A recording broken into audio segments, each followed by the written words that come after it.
Good evening. This is CTV News for Wednesday, July the 12th. I'm Sonia Srivastava. And I'm Byron Scott. Thank you for joining us tonight.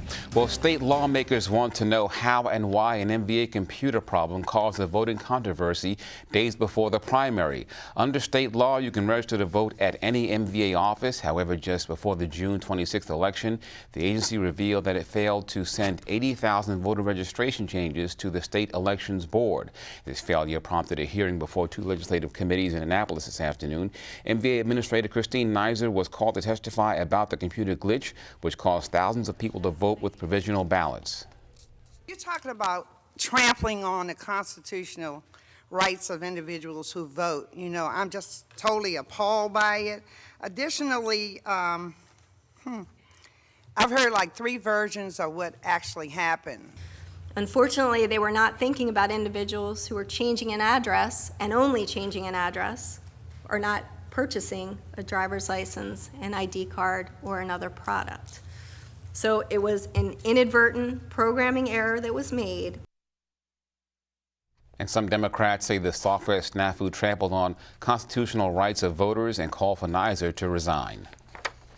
Meantime, a former University of Maryland athlete appears in court today on rape charges. 24-year-old Montez Dodd won't be playing basketball overseas anytime soon after a judge ordered him to turn in his passport. Patricia Vallone is standing by in Upper Marlboro with all the details. Former University of Maryland basketball player Montez Dodd is released on personal recognizance this morning after being indicted on second-degree rape charges in May. Now, Dodd also had to surrender his passport for an incident that took place in College Park in November 2017. Everything that we understand, Mr. Dodd met the victim in this case in a bar in College Park. There were drinks consumed, and they eventually ended up back at her place. When he left the next morning, the morning of November 1st, he was confronted by a friend or a roommate of the victim. And as we went forward, we determined that we feel a crime happened here, which is why he's charged with second-degree rape and related offenses. He's been fully cooperative. He talked to a police detective. He gave his entire account. He maintained his innocence. He continues to do so. Now, Dodd was taken into custody last week in Atlanta after returning from overseas travel. From Upper Marlboro, I'm Patricia Vallone, CTV News. Now, Dodd will have a status hearing in September and a motions hearing in October. His trial is scheduled for November.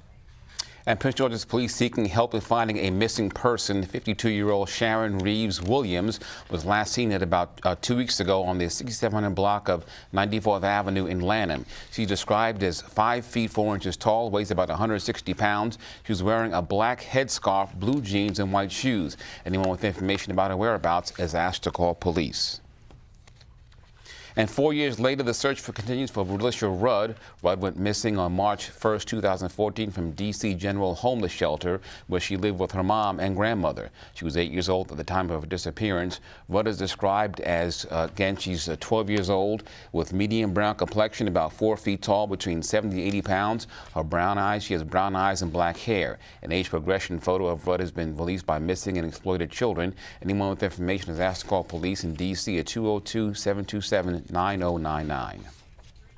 The city of Annapolis will hold a benefit concert to honor the 5 victims of the Capitol Gazette shooting. The event, titled Annapolis Rising, a benefit for the Capitol Gazette and Free Press, will happen on July 28th and will feature Maryland-bred rockers, Good Charlotte, as well as other performances and guest speakers. The stage will be set up on College Avenue with the State House in the background. Information on the tickets will be available a little later. Proceeds from the concert will benefit a fund established for the victims and survivors, as well as journalism scholarships.